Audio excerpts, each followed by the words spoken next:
Good Morning Business, French Tech.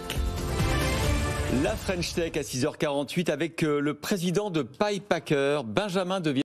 Bonjour. Bonjour. Bonjour à vous. Alors c'est une nouvelle offre dans le domaine du jeu vidéo avec en fait du rétro gaming.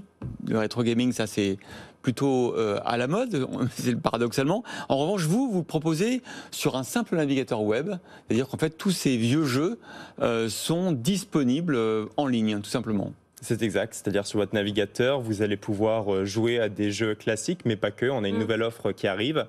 Ah, pas que, en fait, il n'y a pas que des anciens jeux. Effectivement, et la grande nouveauté, c'est la possibilité de pouvoir y jouer avec ses amis, directement en ligne, avec une vidéo caméra pour voir la bouille de ses compères pendant qu'on est en train de faire une partie. Un bon jeu n'est pas forcément un beau jeu. C'est ce qu'Anthony Morel nous a dit tout à l'heure, d'où le succès effectivement des Zelda, Mario et le succès du rétro gaming en ce moment. L'intérêt, c'est quoi? C'est de faire revenir aux jeux vidéo des gens qui n'y sont plus aujourd'hui, des quarantenaires, des cinquantenaires? Alors l'intérêt est en fait tout autre. Ouais. L'intérêt est surtout en termes d'accessibilité. Il faut savoir aujourd'hui que la plupart des services qui sont similaires aux nôtres, qu'on appelle les services de cloud gaming, c'est-à-dire qu'ils vont tourner sur un serveur distant et envoyer une vidéo du jeu, comme par exemple Google Stadia, demandent des connexions Internet qui sont très élevées et des bandes passantes qui sont très élevées aussi. Et donc ça veut dire que la plupart des gens qui ont une connexion Internet comme nous, tout à fait normale, ne peuvent pas nécessairement jouir de ce type de service-là. Avec des plus vieux jeux, on peut réduire la bande passante et aussi pouvoir proposer à un nombre plus grand ce type de service-là, notamment dans des pays en voie de développement. Alors, vous avez d'abord fait tourner une version bêta qui a été testée par à peu près 100 000 utilisateurs. Et depuis quelques jours, ça y est, l'offre est en ligne. Ça se passe comment? Quel est le retour? Combien de bêta-testeurs ont été transformés en abonnés? Comment ça se passe? Alors, le retour a été assez spectaculaire. Donc, en phase de bêta, on a eu plus de 100 000 utilisateurs sans aucune dépense marketing. Ça a été vraiment du bouche à oreille, ce qu'on appelle sur Internet de la viralité. Et on a utilisé ce qu'on appelle un Kickstarter pour le lancement public du produit qui a rassemblé plus de 220 000 $ de collecte en quelques semaines, quand on en avait prévu que 75 000. Et ce Kickstarter promettait quoi? D'être dans les premiers à être abonnés à l'offre? Effectivement, c'est-à-dire c'était ce qu'on appelle un accès anticipé à la plateforme et la possibilité d'acheter, comme on le voit peut-être sur l'image derrière vous, des masques 3D pour venir garnir son visage. Oui, c'est ça. Pour le moment, c'est ce qu'on a dit tout à l'heure. Tout est gratuit. Il y a une soixantaine de jeux dans le catalogue gratuit, c'est ça. Et alors après, les formules d'après, c'est quoi?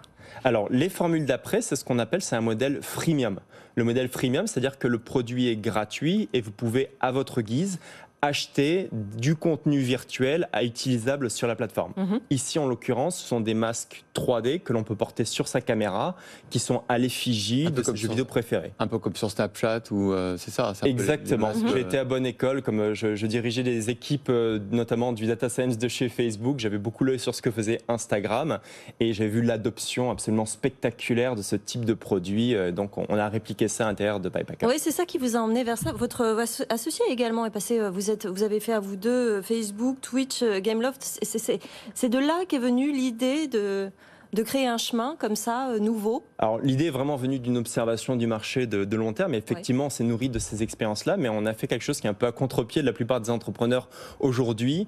On est parti de la Silicon Valley pour revenir en France, pour entreprendre et créer, au lieu de partir de France vers l'étranger. Alors comment s'est passé ce parcours entrepreneurial en France? C'est-à-dire, est-ce que vous avez trouvé ça compliqué? Est-ce que vous avez trouvé qu'au contraire, l'écosystème de la French Tech est aussi agréable et efficace qu'en Californie? Vous avez levé pour l'instant 3 millions d'euros, c'est ça? C'est effectif. Donc, pendant l'année, on a levé 3 millions d'euros. On va annoncer dans quelques semaines, là, on est en train de terminer notre levée d'un peu plus de 10 millions d'euros. Donc, il y a une accélération. Donc, ça répond déjà à la première question, est-ce qu'il y a du capital en France? Oui, effectivement, il y a du capital en France. Et il y a aussi un gros vivier de talents. Il faut savoir qu'une des observations que mon partenaire Jules Testard et moi avions quand nous étions dans la Silicon Valley, c'était qu'une grosse partie de nos propres effectifs à l'étranger étaient français. Et on s'est dit, ça serait peut-être intéressant de revenir en France et de ramener ce vivier-là. On a ramené dans nos bagages, par exemple, le directeur marketing d'Activision Blizzard, les gens qui font World of Warcraft, qui était à New York, on l'a ramené en France avec nous, avec avec un certain nombre d'autres talents. Et c'est pas si dur que ça d'entreprendre en France. Mais est-ce que ça va être dur de les recruter? Parce que ces talents-là, notamment dans ce domaine-là, vont être très, très rares finalement à terme. Ils sont très demandés.